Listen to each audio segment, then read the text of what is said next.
होशे 12वा अध्याय आणि 6वं वचन वाचणार आहोत. होशे 12वा अध्याय 6वं वचन.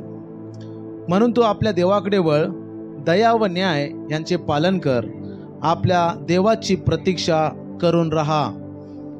तर प्रियानो, ह्या वचनात सांगितलेलं आहे आपल्या देवाची प्रतीक्षा करून राहा. तर प्रियानो, आपण वाट पाहूया का? किंवा आपण कुणाची वाट पाहतो किंवा का वाट पाहतो, हे आज आपण देवाच्या वचनातून शिकणार आहोत. बघा, वाट पाहणं, मला माहिती आहे की बरेच जणांना वाट पाहायला आवडत नाही. वाट पाहणं जरा कंटाळवाणं असतं. वाट पाहणं हे कधी कधी बोरिंग असतं, परंतु वाट पाहावी लागते, है ना.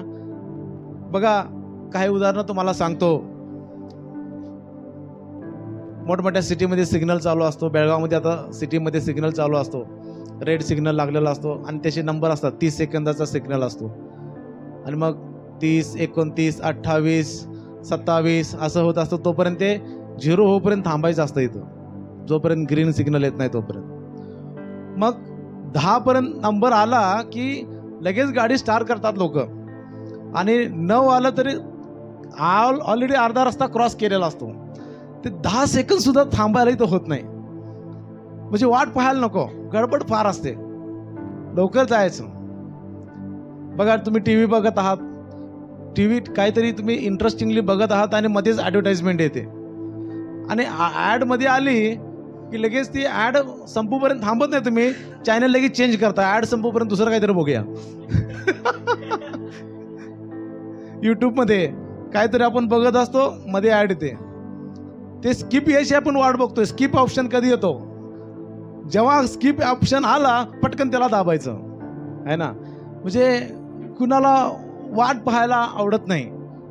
आणि एक जण काय होतं की हॉटेलमध्ये जातात, ऑर्डर करतात, आणि ऑर्डर दिल्यानंतर वेटर जातो जेवण आणायला, आणि ऑर्डर दिल्यानंतर हे बसलेले लोक अजून ऑर्डर दिले, अजून जेवण आलं नाही. 5 मिनटं झाले, 10 मिनटं झालं, 15 मिनटं झालं. ते काय, हे हॉटेल बरोबर नाही, एवढा उशीर लावतात काय जेवण आणायला, सांगून किती वेळ झाला. काही जण ते आम्हाला जेवणच नको म्हणून उठून जातात हॉटेलमधून. तर वाट बघायला नको असतं. प्रत्येक वेळेला असं वाटतं की वाट पाहणं हे बोरिंग आहे, बोरिंग आहे, आवडत नाही कुणाला वाट पाहायला. परंतु वाट पाहणं गरजेचं असतं. हालेलुया. पवित्र शास्त्र सुद्धा आम्हाला सांगतं की आपल्या देवाची प्रतीक्षा करून राहा. हालेलुया. आपल्या देवाची प्रतीक्षा करून पहा. प्रतीक्षा म्हणजे वाट पाहणं, आणि वाट पहा देवाची, आणि वाट पाहत राहा. आम्ही कुणाची वाट पाहतो ते फार महत्वाचं आहे. आणि ह्या वचनात सांगितले की आपल्या देवाची वाट पहा आणि वाट पाहत राहा, वाट पाहत राहा. आणि आम्ही का वाट पाहायला पाहिजे? का आम्ही वाट पाहायला पाहिजे परमेश्वराची? प्रियानो, काही गोष्टी आज मी तुम्हाला महत्त्वाच्या सांगणार आहे की का आम्ही परमेश्वराची वाट पाहायला पाहिजे. तर पहिली गोष्ट म्हणजे कारण तो परमेश्वराची आम्ही वाट पाहायला पाहिजे कारण तो आपलं कल्याण करतो. हालेलुया. तुम्ही स्तोत्र संहिता 27, 13 आणि 14 वचनामध्ये असं सांगितलेलं आहे, ह्या जिवंताच्या भूमीवर परमेश्वर खात्रीने माझे कल्याण करील, आणि परमेश्वराची प्रतीक्षा कर, खंबीर हो, हिम्मत धर, परमेश्वराचीच प्रतीक्षा कर. काय सांगितलंय की या जिवंताच्या भूमीवर परमेश्वर आमचं कल्याण करणार आहे. त्यासाठी तुम्हाला वाट पाहायला पाहिजे. देवाचं वचन सांगते, ह्या जिवंताच्या भूमीवर परमेश्वर आमची परिस्थिती बदलणार आहे. आमची परिस्थिती अशीच राहणार नाही. देवाने ठरवलंय तुमचं आणि माझं कल्याण करायचं, पण देवाची इच्छा आहे की तुम्ही आणि मी त्याची वाट पाहावी. ह्या वचनात सांगितलेलं आहे, या जिवंताच्या भूमीवर परमेश्वर खात्रीने हा शब्द आलाय. खात्रीने म्हणजे काय? नक्की. खात्रीने म्हणजे काय? 100%. आणि खात्रीने माझे कल्याण करील. परमेश्वर आमचं खात्रीनं कल्याण करणार आहे, आणि त्यासाठी त्या ठिकाणी सांगितले की परमेश्वराची प्रतीक्षा कर, परमेश्वराची वाट पाहायची आहे, कारण परमेश्वर तो आमचं कल्याण करणारा देव आहे. त्याच्यानंतर आणखीन आपण पाहूया की का आम्ही वाट पाहिली पाहिजे. प्रियानो, आम्ही वाट ह्यासाठी पाहिली पाहिजे कारण परमेश्वर आम्हाला नवीन शक्ती देतो. बघा, यशया 40:31 मध्ये म्हटलेलं आहे, तरी परमेश्वराची आशा धरून राहणारे नवीन शक्ती संपादन करतील. ते गरुडाप्रमाणे पंखाने वर उडतील. ते धावतील तरी दमणार नाहीत, चालतील तरी थकणार नाहीत. तर ह्या वचनात क्लिअरली सांगितलेलं आहे, जी म्हणजे लोक परमेश्वराची आशा धरून राहणारे आहेत. परमेश्वराची आशा धरून राहणारे म्हणजे जे परमेश्वराची वाट पाहणारे आहेत. जे परमेश्वराची वाट पाहतात त्यांना परमेश्वर म्हणतोय की ते नवीन शक्ती संपादन करतील. नवीन शक्ती, देव नवीन शक्ती देणारा परमेश्वर आहे. आम्ही बरेचदा थकून जातो. आम्हाला आमचा आत्मा उत्सुक असतो पण शरीर अशक्त असतं. बरेचदा एकदा अशी काही परिस्थिती येते आमच्या जीवनामध्ये, आम्हाला काय पण करूशी वाटत नाही. एकदा असं टेन्शन आणि निराशा आमच्या जीवनात येते की आम्ही फार थकून गेलेलो असतो, हताश झालेलो असतो, आपण निराश झालेलो असतो. तेव्हाच आम्हाला नवीन शक्तीची गरज असते. हालेलुया. या ठिकाणी देव म्हणतो की ते नवीन शक्ती संपादन करतील. कोण? जे परमेश्वराची वाट पाहतात. हालेलुया. जे परमेश्वराची प्रतीक्षा करतात. तो म्हणतो ते गरुडाप्रमाणे पंखाने वर उडतील. इथं गरुडाचं उदाहरण दिलेलं आहे. गरुडाबद्दल तुम्हाला सांगू द्या. गरुड पक्षी तुम्ही पाहिलाय का?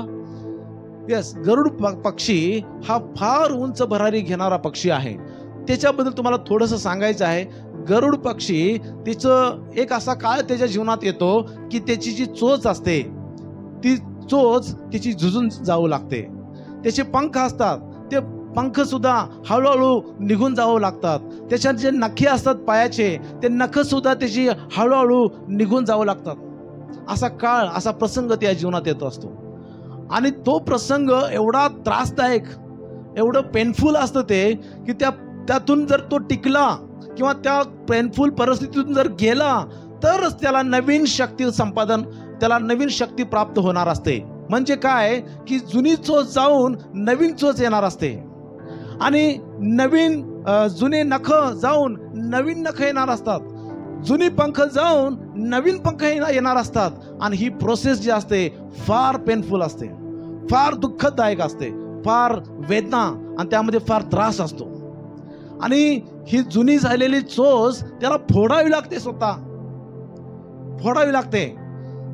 नख त्याला काढावी लागतात पूर्ण आतपासून, मुळापासून. आणि हे प्रियानो साधी सोपी प्रोसेस नाही आहे. परंतु तर जर का त्या प्रोसेसमधून तो गरुड पक्षी गेला आणि मग त्याला नवीन पंख येतात, नवीन चोच येते, नवीन नख येतात आणि मग तो त्याच्यानंतर आणखीन कितीतरी वर्ष तो जगू शकतो. तर हा जो प्रसंग त्या जीवनातून, या प्रसंगातून जावं लागतं. जर त्याला आणखीन पुढे जगायचं आहे तर त्या प्रसंगातून जाऊ शकतो. जर त्याला जगायचं नाही तो तिथंच तो जीवन संपू शकतो. त्याकडे चॉईस असते. प्रियानो, म्हणून या ठिकाणी सांगितलंय की जेव्हा गरुडला नवीन शक्ती संपादन तो करतो तेव्हा मात्र तो आणखीन उंच भरारी घेतो. हालेलुया. आणखी नवीन शक्तीने तो अधिक उंच उडू लागतो आणि उंच भरारी घेऊ लागतो. त्यासाठी या ठिकाणी सांगितलेलं आहे की ते गरुडाप्रमाणे पंखाने वर उडतील. ते धावतील तरी दमणार नाहीत, चालतील तरी थकणार नाहीत. कोण? जे परमेश्वराची वाट पाहतात. हालेलुया. जे परमेश्वराची वाट पाहतात ते नवीन शक्ती संपादन करतील, देवाचं वचन सांगतंय. आणखीन मी तुम्हाला सांगतो की का आम्ही परमेश्वराची वाट पाहायला पाहिजे. प्रियानो, कारण तो आमचं साह्य आणि आमचं ढाल आहे. कोण? परमेश्वर आमचं साह्य आणि ढाल आहे.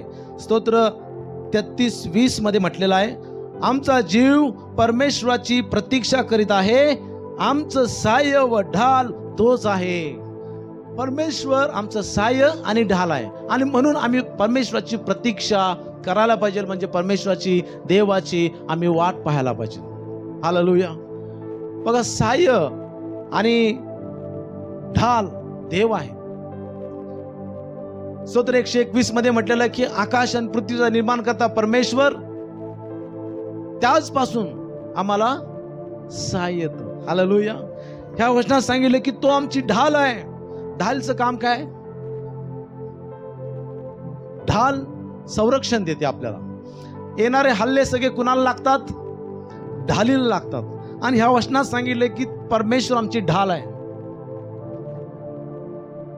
नवीन करारात सांगितलेलं आहे, येशूने फटके खाल्ले पण आरोग्य कुणाला मिळाले?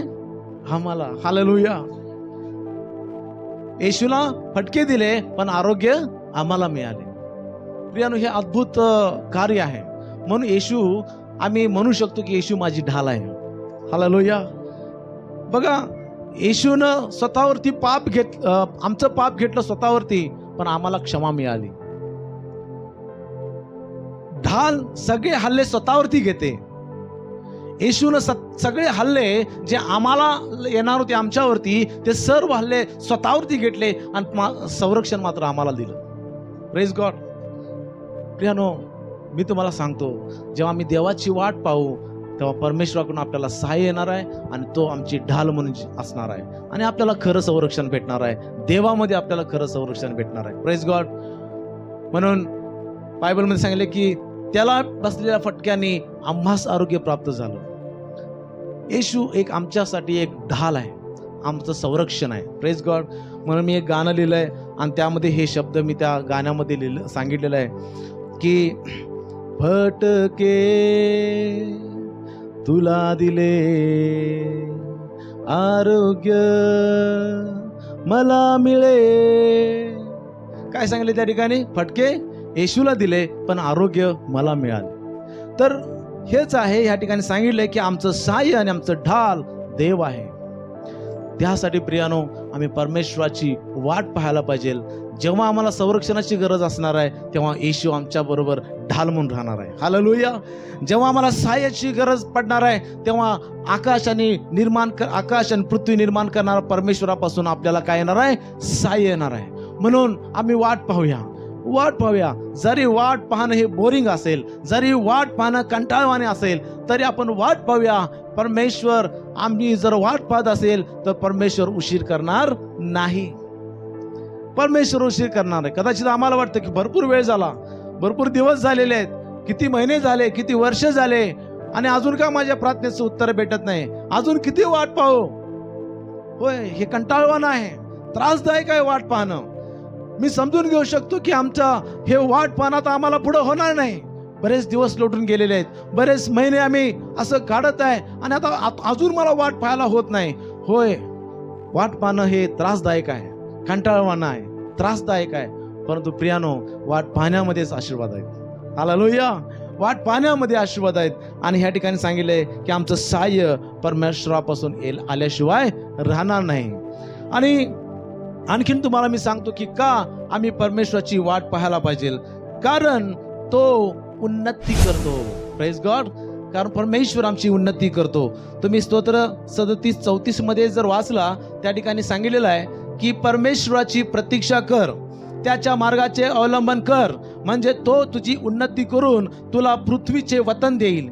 दुर्जनांचा उच्छेद झालेला तू आपल्या डोळ्यांनी पाहशील. Praise God. ह्या ठिकाणी सांगितले परमेश्वराची प्रतीक्षा कर आणि त्याच्या मार्गाचे अवलंबन कर. आता ह्या ठिकाणी महत्वाची गोष्ट तुम्हाला सांगायची आहे की प्रतीक्षा कर म्हणजे परमेश्वराची वाट पहा आणि देवाच्या मार्गाचं अवलंबन कर. बरेच जण वाट पाहतात पण देवाच्या मार्गाचं अवलंबन करत नाहीत. वाट पाहतात पण देवाचे मार्ग सोडून देतात. वाट पाहतात, बघतात आणि देवाचं वचन सोडून जातात, प्रार्थना सोडून देतात, देवाचं मार्ग सोडून देतात आणि मग प्रियानो ते निराश होतात. वाट पाहत असताना देवाचं मार्ग सोडायचे नाहीत. मग देवाचे मार्ग जर सोडले मग त्यांना वाट पाहण्यात काय अर्थ आहे? मग आम्हाला पुढे काय भेटणार आहे? काय पण भेटणार नाही. त्यासाठी वचन सांगतं की परमेश्वराची प्रतीक्षा कर आणि त्याच्या मार्गाचे अवलंबन कर, म्हणजे तो तुझी उन्नती करील. हालेलुया. उन्नती म्हणजे काय? प्रगती म्हणजे काय? वाढ. हालेलुया. वाढ, उन्नती, प्रगती ही परमेश्वरापासून असते. आणि देव आमची उन्नती करण्यासाठी देवाच्या योजना आहेत. देव आमची कशी प्रगती होईल ते देव प्लॅनिंग करत आहे आणि त्यावरती परमेश्वर कार्य करत आहे. प्रियानो, आपल्याला वाट पाहण्याची गरज आहे. आपल्याला वाट पाहायची आहे आणि योग्य वेळी परमेश्वर आमची उन्नती करणार आहे. योग्य वेळी परमेश्वर आम्हाला उंच करणार आहे. योग्य वेळी आमची प्रगती होणार आहे आणि योग्य वेळी परमेश्वर आमचं सर्वस्व वाढवणार आहे. Praise God. हालेलुया. त्यासाठी परमेश्वर उन्नती करणारा देव आहे, म्हणून आपण त्याची वाट पाहायला पाहिजे. आणखीन मी तुम्हाला सांगतो की का आम्ही परमेश्वराची वाट पाहायला पाहिजे. कारण तो आशापूर्ती करतो. कारण देव आमची आशापूर्ती करणारा देव आहे. आणि स्तोत्र 62:5 मध्ये म्हटलेलं आहे, हे माझ्या जीवा तू केवळ देवावर भिस्त टाकून स्वस्थ राहा, कारण माझी आशापूर्ती करणारा तो आहे. या ठिकाणी सांगितले, माझ्या जीवा तू केवळ देवावर भिस्त टाकून स्वस्थ राहा. देवावरती भिस्त टाका आणि परमेश्वराची वाट पहा, असं देवाचं हे वचन सांगतंय. का वाट पहा? कारण माझी किंवा आपल्या सर्वांची तो इच्छा पूर्ण करणारा देव आहे. Praise God. तो इच्छा पूर्ण करणारा देव आहे. प्रियानो, तुमच्या बऱ्याच काही इच्छा असतील, काही अधुऱ्या असतील, काही अपुऱ्या असतील, काही अजून इच्छा तुमच्या पूर्ण झाल्या नसतील, पण हार मानू नका, हार मानू नका. वाट पहा, देवाचं कार्य त्याच्यावरती चालू आहे. Praise God. तुमची ती इच्छा कशी पूर्ण करायची, तुमच्या आशा कशा पूर्ण करायच्या, देवाचं त्याच्यावरती योजना, देवाचं कार्य त्याच्यावरती चालू आहे. हालेलुया. तुम्ही अर्धवट सोडू नका, देवाची वाट पहा. योग्य वेळी परमेश्वर सर्व काही तुमच्या इच्छा पूर्ण करेल आणि तुम्हाला आशीर्वादित करेल. आमेन. Praise God. आणखीन तुम्हाला सांगतो, आणि का आम्ही परमेश्वराची वाट पाहायला पाहिजे? कारण त्याने आपल्यासाठी अद्भुत काहीतरी तयार केलं आहे. आमेन. जे माझ्याकडे जे भाषांतर आहे, त्या भाषांतरामध्ये असं वचन सांगितलेलं आहे, यशाया 64:4 असं सांगतं की, तर जो त्याची आशा धरतो, म्हणजे जो त्याची वाट पाहतो, त्याच्यासाठी जे त्याने तयार केले आहे ते प्राचीन काळापासून कोणीही ऐकलेले किंवा समजलेले नाही. हे देवा, तुझ्याशिवाय कोणाच्या डोळ्याने ते पाहिले नाही. Praise God. जे तुमच्या माझ्यासाठी आणि जे परमेश्वराची वाट पाहतात आणि प्रतीक्षा करतात, त्यांच्यासाठी परमेश्वरानं काहीतरी अद्भुत तयार करून ठेवलेलं आहे, आणि योग्य वेळी ते आमच्या हातात येणार आहे. आमेन. ते कुणी पाहिलं नाही, फक्त देवानं पाहिलेलं आहे. Yes, hallelujah. तुम्हाला माहित नाही की तुमच्यासाठी काय देवानं अद्भुत करून ठेवलेलं आहे, पण जेव्हा तुमच्या डोळ्यासमोर येईल, जेव्हा तुमच्या ती हातात येईल, तेव्हा मात्र तुम्ही आश्चर्यचकित व्हाल. हालेलुया. प्रियानो, असे पण दिवस तुमच्या जीवनात येतील. देवाला आवडतं लोकांना सरप्राईज द्यायला. देवाला फार आवडतं लोकांना सरप्राईज द्यायला. माहिती आहे, बायबलमध्ये माहिती आहे की देवानं कुणाकुणाला सरप्राईज दिलं. हा, एक तुम्हाला सांगतो, 38 वर्षाचा तो दुखणेकरी, तो बसलेला पाण्याच्या तळ्याजवळ. पाणी देवदूताने हलवलं की तो जायला बघायचा, पाण्यात गेलो तर मी बरा होईन. आणि त्याच्या अगोदरच कोणतरी जायचं, जो कोणी पहिला उडी मारणार तो बरा व्हायचा. आणि हा लंगडा मनुष्य, त्याला चालता येत नाही, पाणी देवदूताने हलवलं, तो जायचा प्रयत्न करायचा, पण त्याच्या अगोदर दुसराच कोणतरी जायचा आणि बरा व्हायचा. हा बिचारा तसंच. त्या दिवशी त्याला माहित नव्हतं, आता मी असाच जर इथं बसलो, मी काय बरं होणार नाही, माझ्या अगोदरच सगळे चाललेत. पण येशू त्यासाठी एक प्लॅन करत होता. हालेलुया. देवानं त्यासाठी एक योजना आखलेली. देवानं त्यासाठी अद्भुत काहीतरी देव तयार करत होता. देवानं ऑलरेडी त्यानं प्लॅन आखलेला त्याच्यासाठी. आणि त्या ठिकाणी कोण आलं? त्या दुखणेकराजवळ कोण आलं? येशू ख्रिस्त आला. त्याला माहिती होतं का येशू आज माझ्याजवळ येणार आहे? त्याला काही माहित नव्हतं, कारण येशूने ठरवलं ह्या मनुष्याला आज सरप्राईज द्यायचा आहे. हालेलुया. आणि त्या ठिकाणी दुखणेकराच्या जवळ येशू गेला आणि तो म्हणाला की तुला काय पाहिजे, काय तुझं काय चाललंय? प्रभूजी, माझ्या अगोदर कोणतरी जातंय आणि बरं होतंय, मला होत नाही. तुला बरं व्हायची इच्छा आहे का? होय. उठ आणि चालू लाग. हालेलुया. तुला पाण्यात जायची गरज नाही, आरोग्यदाता तुझ्या जवळ आलेला आहे. Praise God. त्या दिवशी उठला, चालू लागला, नाचू लागला, तो देवाचा गौरव करू लागला. Praise God. असं सरप्राईज येशूने त्याला दिलं. त्याला माहिती होतं की आज मी चालणार आहे, उड्या मारणार आहे? माहित नव्हतं त्याला की तो उड्या मारणार आहे, चालणार आहे. येशू माझ्या जीवनात, त्या येशू माझ्याकडे येईल आणि तो मला बरं करील आणि मी आनंदानं चालत इथून जाईन. काय पण त्याला माहित नव्हतं, येशू सरप्राईज देणारा देव आहे. देव तुमच्यासाठी अद्भुत काहीतरी तयार करत आहे.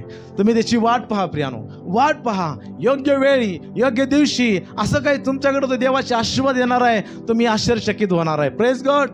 आणि देवाला अशा प्रकारचं सरप्राईज द्यायला आवडतं. आणखीन तुम्हाला सांगतो की दावीद राज्यपदाची निवड करायची होती, अभिषेक करायचा होता, बरोबर? आणि तेव्हा दावीदाच्या वडिलांनी आपले सगळे मुलं पुढे केली. ह्याला घ्या, हा चांगला आहे बघा, ह्याला राज्याभिषेक करा. ह्याला म्हटलं ह्याला नको, दुसऱ्याला पाठव, त्याला पण नको, तिसऱ्याला पाठव, त्याला पण नको. सर्व मुलांना दाखवलं. तेव्हा तो म्हणाला संदेष्टा, आणखीन कोण तुझा मुलगा आहे का? बाप म्हणाला हा आहे, पण ते काय कामाचं नाही. मेंढरा घेऊन गेलाय ते, आण त्याला बोलून. तो बिचारा तिकडं मेंढर घेऊन बसलाय, त्याला काय माहित नाही इकडे काय चाललंय. आणि मग बुलावा आला, संदेश आला, अरे बाबा चल तुला बोलवलंय तिकडं. त्याला माहित नाही कशाला बोलवलंय. येऊन बघतोय आणि उभं केला त्याला संदेशाच्या समोर. आणि संदेश म्हणाला हाच तो देवानं निवडलेला आहे. हालेलुया. आणि त्याच्यावरती अभिषेक केला आणि त्या दिवशी राज्याभिषेक त्याचा केला. तो इस्रायलचा राजा बनला. Praise God. दाविदाला माहित नव्हतं हे सर्व काय, पण देवानं ऑलरेडी दाविदासाठी योजना आखलेली, एक अद्भुत काहीतरी तयार केलेलं. आणि ह्या वचनात तेच सांगितलंय की जो त्याची आशा धरतो, जो त्याची वाट पाहतो परमेश्वराची, त्याच्यासाठी त्याने तयार केलं आहे. हालेलुया. प्रियानो, तुम्हाला मला माहित नाही की आपल्यासाठी परमेश्वर काय तयार करून ठेवलेलं आहे, पण योग्य दिवशी ते आमच्या हाताला लागणार आहे. हालेलुया. आणि त्यासाठी, त्या दिवसासाठी तुम्ही वाट पहा. हालेलुया.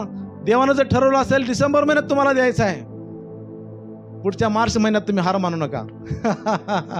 हालेलुया. डिसेंबर महिन्याची वाट पहा. आपल्याला माहित नाही, देव ठरवलं असतो की ठीक आहे, ह्या व्यक्तीला मी डिसेंबर महिन्यात आशीर्वाद करणार आहे. आणि लोक काय करतात, मार्च महिन्यात एप्रिल महिन्यातच सोडून देतात. काय बाबा किती वाट बघितली, देव काय करणं झाले, आपल्या मार्गाला लागूया. ओके. आणि असं अनेक जण आशीर्वादाला मुकतात. आपल्याला आशीर्वादाला मुकायचं नाही. शेवटपर्यंत आपल्याला वाट पाहायचं आहे. जोपर्यंत भेटत नाही तोपर्यंत वाट पाहायचं आहे. हालेलुया. जोपर्यंत आपली परमेश्वर आमच्या जीवनात आमचं कल्याण करत नाही, जोपर्यंत परमेश्वर आमची उन्नती करत नाही, जोपर्यंत परमेश्वर आमची आशापूर्ती करत नाही, जोपर्यंत देवानं जे आमच्यासाठी तयार केलेलं आहे ते भेटत नाही, तोपर्यंत परमेश्वराची प्रतीक्षा करा. हालेलुया. तुमचं आणि माझं काम आहे परमेश्वराची वाट पाहणं. देवाचं काम आहे तुमचं आणि माझं कल्याण करणं. आमचं काम आहे वाट पाहणं. परमेश्वरचं काम आहे तुम्हाला आणि मला नवीन शक्ती देणं. आमचं काम आहे परमेश्वराची वाट पाहणं. परमेश्वर आपल्याला सहाय्य करणार आहे. हालेलुया. आमचं काम आहे परमेश्वराची वाट पाहणं. देव आमची इच्छा पूर्ण करणं देवाचं काम आहे. हालेलुया. आमचं काम आहे परमेश्वराची वाट पाहणं आणि देवाचं काम आहे जे देणं आमच्यासाठी जे तयार केलेलं आहे तो योग्य दिवशी योग्य वेळेत ते आपल्याला दिल्याशिवाय राहणार नाही. Praise God. म्हणून बायबलमध्ये वचन सांगितलंय, जे आम्हाला लागतं परमेश्वर आम्हाला झोपेत सुद्धा पुरवतो. हालेलुया. असं समजू नका आम्ही जागा असल्यावर सगळं येईल आमच्या हातात. झोपेत असल्यावर सुद्धा देव परमेश्वर देऊ शकतो, आम्हाला आशीर्वाद करू शकतो. देवाला काही कठीण नाही. आपल्याला मात्र हे वाट पाहणं हे फार कंटाळवाणं आहे. वाट पाहणं बोरिंग आहे. वाट पाहणं फार त्रासदायक आहे. एवढं कष्टाचे दिवस येतात आणि देव कधी कार्य करणार हे वाट पाहणं एवढं सोपं नाही, फार कठीण आहे. पण त्या प्रोसेसमधून जर आम्ही गेलो तरच परमेश्वर आमचं पुढचं कल्याण आमचं होणार आहे. हालेलुया. त्यामुळे त्यासाठी गरुडाचं उदाहरण दिलंय प्रियानो. त्या प्रोसेसमधून त्याला पेनफुल प्रोसेसमधून जावं लागतं आणि मगच त्याला नवीन शक्ती संपादन तो करत असतो, नवीन शक्ती त्याला प्राप्त होते. Praise God. म्हणून प्रियानो, हार मानू नका, निराश होऊ नका. ज्या परिस्थिती तुमच्या जीवनात आलेल्या आहे त्या परिस्थितीत देवाची वाट पहा. हालेलुया. देवाची वाट पहा. योग्य वेळी परमेश्वर तुम्हाला उंच करेल. योग्य वेळेस तुमच्या हातात सर्व काही येईल. हालेलुया. तुम्ही मात्र तेव्हा देवाचा गौरव कराल. बघा, हे जे लग्न झालं ब्रदर अक्षय यांचं, की कुणालाही वाटलं नव्हतं की एवढं चांगलं होईल म्हणून, परंतु परमेश्वराने ऑलरेडी योजना आखली होती. वाट पाहिली, देवानं अद्भुत सर्व काय केलं. Praise God. आपल्या जीवनामध्ये सुद्धा तशाच प्रकारे अद्भुत करणार आहे. म्हणून वाट पहा. मी तुम्हाला सांगितलं की वाट का पाहायची. आता मी तुम्हाला सांगतो की वाट आम्ही कशी पाहावी. ओके. वाट आम्ही कशी पाहायला पाहिजे. देवाच्या वचनात वेळ खर्च करा. देवाचं वचनामध्ये देवाची अभिवचनं आहेत, ती अभिवचनं धरा. त्या अभिवचनावरती प्रार्थना करा. त्या अभिवचनावरती मनन करा. प्रियानो, आपल्याला वाट पाहायची आहे. आपल्याला देवाचं अभिवचन, देवाच्या वचनात मनन करायचं आहे. ठीक आहे. आणखीन तुम्हाला सांगतो, देवाची वाट पाहत असताना आपल्याला काय करायचं आहे. देवाची वाट पाहत असताना आपल्याला प्रार्थना करायचं आहे.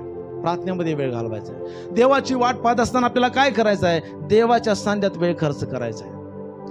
देवाच्या सांध्यात. बरेच जण आहेत देवाची वाट पाहतात पण देवाच्या सांध्यात येत नाहीत. देव मला पहिला आशीर्वाद करतो मग मी देवाच्या सांध्यात जातो. नाही. वाट पाहणं म्हणजे असं नाही. वाट पाहणं म्हणजे आम्ही स्वतः देवाच्या सांध्यात जायला पाहिजे. हालेलुया. पहिला चमत्कार मग नमस्कार लोक म्हणतात. नाही. हालेलुया. पहिला देवाचं वचन, पहिला देवाचं सानिध्य, पहिला येशू आणि मग देवाचं कार्य सर्व. मत्ती 6:33 मध्ये म्हटलं, पहिल्याने देवाचं राज्य नीतिमत्व मिळवण्यासाठी झटा, मग तुम्हाला सर्व काही तुमच्या मागे भेटेल. अनेक जण आशीर्वादाच्या मागे लागतात, भेटत नाही, पण जे देवाच्या मागे लागतात सर्व काय भेटते. हालेलुया. त्यासाठी आपल्याला प्रियानो कशी वाट पाहायची आहे? देवाच्या वचनाच्या द्वारे. कशी वाट पाहायची आहे? प्रार्थनेच्या द्वारे. कशी वाट पाहायची आहे? देवाच्या संध्यात वेळ खर्च करण्याच्या द्वारे. आणखीन तुम्हाला सांगतो कशी वाट पाहायची आहे. स्तोत्र 37:7 मध्ये सांगितलेलं आहे की परमेश्वराच्या अधीन होऊन स्वस्थ राहा आणि त्याची प्रतीक्षा शांतपणे करीत राहा. कसं? शांतपणे. आता शांतपणे तर का सांगितलं देवाच्या वचनात? एक जण वाट पाहतात, शांतीने वाट पाहत नाही. उगाच काहीतरी बडबडत राहायचं, उगाच कुरकुर कुरकुर काहीतरी करायचं. बघा की किती दिवस झालं चर्चला चालू, देवानं काय ईश्वर माझ्या जीवनात केलंच नाही. अहो प्रार्थना करालोय मी, लय वाट बघायला लागलोय, तर असंच चाललंय बघा सगळं. ही काय म्हणून त्यासाठी त्या लोकांसाठी देव म्हणते शांत बस, शांतपणे वाट पहा. आणि काही लोक शांत बसत नाही, काहीतरी बोलायलाच पाहिजे. इस्रायल लोक सुद्धा कुरकुर करू लागले, कुरकुर लागले. ज्यांनी ज्यांनी कुरकुर केली ते सर्व अरण्यातच, पुढं काही गेलं नाही. म्हणून या ठिकाणी सांगितले वाट पाहायचे की नाही, कुरकुर करत करत वाट पाहू नका. काय करा? कुरकुर करत वाट पाहू नका. कशी वाट पहा? शांतपणे वाट पहा. कुरकुर करण्यापेक्षा तेच एनर्जी तुम्ही अशीच वेस्ट करण्यापेक्षा प्रार्थना करा, वचनात जा, मनन करा, देवाच्या संध्यात देवाची आराधना करा, वाट पहा. त्याचा लाभ होऊ शकतो आम्हाला. पण कुरकुर केली तर काय पण लाभ नाही. त्यासाठी देवाचं वचन सांगते शांतपणे तू वाट पाहत राहा. हालेलुया. आणखीन एक गोष्ट सांगितली की कशी वाट पाहायचं आहे. स्तोत्र 27:14 मध्ये म्हटलेलं आहे, परमेश्वराची प्रतीक्षा कर, खंबीर हो आणि हिम्मत धर आणि परमेश्वराचीच प्रतीक्षा कर. खंबीर व्हायची गरज आहे आपल्याला. आपल्याला वाट पाहायची आहे खंबीरपणानं, वाट पाहायचं आहे, हिम्मत आपल्याला सोडायची नाही. प्रियानो, मला माहिती आहे काही अशा गोष्टी आमच्या जीवनात, दुःख, संकट, त्रास आपल्या जीवनात येतात की त्यातून जाणं, त्यामध्ये राहून परमेश्वराची वाट पाहणं हे सोपं नाही आहे, फार कठीण आहे. कसं दिवस काढायचे आपल्याला समजत नाही. परंतु परमेश्वर म्हणतो खंबीर हो, हिम्मत सोडू नकोस. हालेलुया. हिम्मत सोडू नको. तुम्हाला माहिती आहे मोशे इस्रायल लोकांना कुठे घेऊन जात होता? कनान देशाकडे घेऊन जात होता. आणि अरण्यामध्ये काही वर्षानंतर पाहतो की मोशे मरण पावला. आणि यहोशुवाला देवानं यहोशुवाची निवड केली. यहोशुवा घाबरला होता ऍक्च्युली, एवढ्या लोकांना आता कसं मी घेऊन जाऊ? मोशेचा हाल मी स्वतः माझ्या डोळ्याने पाहिलंय. मोशेसाठी ते कठीण होतं, एवढ्या लोकांना, ह्या लोकांना घेऊन जायचं तिकडं. आणि अचानक मोशे आता मेला. आता जबाबदारी कुणावर आली? यहोशुवावरती आली. आता यहोशुवाला प्रश्न पडला की मी कसं पुढे जाऊ. त्यासाठी देव म्हटला यहोशुवाला, घाबरू नकोस, कसरू नकोस, हिम्मत धर, तू जाशील तिकडे, तुझा देव परमेश्वर आहे. Praise God. हालेलुया. प्रियानो, जेव्हा अशा काय परिस्थितीमधून आपण जातो, आम्हाला एकटं वाटतं, असं वाटतं की आता संपलंय सर्व, आता काय करायचं, कुठलाच मार्ग आपल्याला दिसत नाही, कुठलाच उपाय आपल्याकडे नसतो. परंतु परमेश्वर त्याच वेळेला म्हणतो की निराश होऊ नकोस, हिम्मत सोडू नकोस, खंबीर हो, कचरू नकोस आणि परमेश्वरची प्रतीक्षा कर. परमेश्वर काय करणार आहे? तुझी परिस्थिती बदलणार आहे. हालेलुया. हालेलुया. प्रियानो, तुम्ही वाट पाहतात, तुम्ही कदाचित काम नसेल, तुम्ही वाट पाहताय कामासाठी, जॉबसाठी, वाट पहा. एक व्यक्ती त्याला बँकमध्ये काम पाहिजे होतं आणि एका बँकेत गेला इंटरव्ह्यूसाठी, तिथं रिजेक्ट झाला. दुसऱ्या बँकमध्ये गेला, तिथं रिजेक्ट झाला. तिसऱ्या बँकमध्ये गेला, तिथं रिजेक्ट झाला. 10व्या बँकमध्ये गेला, तिथं रिजेक्ट झाला. 15 बँकमध्ये गेला, तिथं सिलेक्ट झाला नाही. 20 बँकमध्ये गेला, तिथं सिलेक्ट झाला नाही. तुमच्या आणि माझ्यासारखा तिथं असता तर काय केलं असता? कंटाळून सोडून गेला असता. 30 बँकमध्ये गेला, इंटरव्ह्यू दिला, जॉब नाही भेटला. त्यानं हिम्मत सोडली नाही, घाबरला नाही, प्रयत्न करायचं सोडलं नाही. 31व्या बँकमध्ये गेला, रिजेक्ट. 32व्या बँकमध्ये गेला, सिलेक्ट झाला. हालेलुया. प्रियानो, देव सुद्धा आमची परीक्षा पाहतो. त्या परीक्षेमध्ये देवाची इच्छा असते की तुम्ही शांतपणे वाट पहा. तुम्हाला जे करायचं तुम्ही करीत राहा, वाट पहा, देवावर विश्वास ठेवा. हालेलुया. 32वी बँक तुमची आहे. आमेन. हालेलुया. 32वं काम तुमचं आहे. अजून तुमची 32वा आकड्यापर्यंत तुम्ही आला नाही. हालेलुया. कदाचित तुम्ही 15व्यामध्ये असणार, कदाचित तुम्ही 20व्यामध्ये असणार, कदाचित तुम्ही 25व्यामध्ये असणार. अजून 32वा नंबर यायचा आहे. हालेलुया. पण देवानं तुमच्यासाठी माझ्यासाठी ठेवलेला आहे. Praise God. वाट पहा, वाट पहा, घाबरू नका, निराश होऊ नका.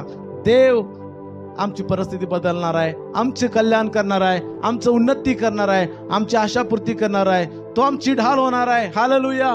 आणि परमेश्वर एक वेळी जे परमेश्वर आमच्यासाठी तयार करून ठेवलेलं आहे ते आपल्याला भेटणार आहे. बायबलमध्ये तुम्हाला आश्चर्य वाटेल प्रियानो, काही लोकांनी किती वर्ष वाट पाहिली. अब्राम मुलगा होण्यासाठी अब्रामानं 25 वर्ष वाट पाहिली. हालेलुया. तसंच योसेफ गुलामगिरीतून मुक्त होण्यासाठी आणि मिसरमध्ये पंतप्रधान होण्यासाठी 13 वर्ष वाट पाहायला लागली. किती वर्ष? 13 वर्ष वाट पाहिली. तेव्हा कुठं तर मिसरचा पंतप्रधान म्हणला. प्रियानो, मोशे इस्रायल लोकांना बाहेर नेण्यापूर्वी वाळवंटात 40 वर्ष वाट पाहिली. किती वर्ष? 40 वर्ष. प्रियानो, येशू ख्रिस्त, मला माहिती आहे येशू ख्रिस्ताला सुद्धा वाट पाहायला लागली. कशाची? सार्वजनिक सेवा सुरू करायला, सेवा करण्यापूर्वी काय की पृथ्वीवर त्यानं 30 वर्ष वाट पाहिली. किती वर्ष? 30 वर्ष. याकूब माहिती आहे, याकूब राहेलसाठी 7 वर्ष त्यानं वाट पाहिली. राहेलसाठी 7 वर्ष. राहेल बरोबर लग्न करायचं होतं त्याला. 7 वर्ष वाट पाहिली आणि मग त्याला राहेल मिळाली. Praise God. आपल्याला काय पाहिजे? आपल्याला कदाचित तुम्हाला ऑलरेडी राहेल मिळाली असणारच आहे. ओके, काही जणांना मिळाली नसेल. वाट पहा, योग्य वेळी परमेश्वर देईल. Praise God.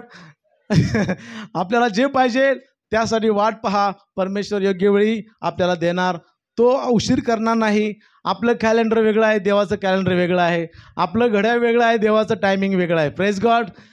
तर परमेश्वर त्याच्या आम्ही प्रियानो वाट पाहूया आणि देवाला म्हणूया की प्रभूला असं म्हणायला नको की देवा माझ्या वेळेत आणि मी सांगेल त्या दिवशी नवे कार्य कर, असं म्हणून नव्हे. तर देवाला म्हणायला पाहिजे की प्रभू तुझ्या वेळेत आणि तू नेमलेल्या दिवशी माझ्या जीवनात तू कार्य कर, मी वाट पाहायला तयार आहे. हालेलुया. अशा प्रकारे तुम्ही देवासंगती प्रार्थना करा, देवाची वाट पहा आणि योग्य वेळी परमेश्वर तुम्हाला आशीर्वादित केल्याशिवाय राहणार नाही. हालेलुया. Praise the Lord. प्रियानो, का आम्ही वाट परमेश्वराची पाहायला पाहिजे? कारण परमेश्वर काय की तो आमचं कल्याण करतो. का आम्ही वाट पाहायला पाहिजे? कारण परमेश्वर आम्हाला नवीन शक्ती देतो. का आम्ही परमेश्वराची वाट पाहायला पाहिजे? कारण तो परमेश्वर आमचं सहाय्य आणि ढाल आहे. कारण परमेश्वर तो आमची उन्नती करतो आणि तो परमेश्वर आशापूर्ती करणारा परमेश्वर आहे आणि त्यानं आपल्यासाठी अद्भुत काहीतरी तयार केलेलं आहे. म्हणून आम्ही वाट पाहायला पाहिजे. आणि प्रियानो, वाट पाहत असताना कशी वाट पाहायचं आहे? देवाच्या वचनाच्या द्वारे, प्रार्थनेच्या द्वारे, देवाच्या सान्निध्यात जाण्याच्या द्वारे आणि शांतपणे, खंबीरपणे आणि या ठिकाणी सांगितले हिम्मत न सोडता परमेश्वराची आपल्याला वाट पाहायची आहे आणि योग्य वेळी परमेश्वर आपल्याला उंच केल्याशिवाय राहणार नाही. वाट पहा आणि देव तुम्हाला आणि मला आशीर्वादित करेल. देवबाप तुम्हाला ह्या वचनाच्या द्वारे आशीर्वादित करो. या आपण सर्वजण प्रार्थना करूया.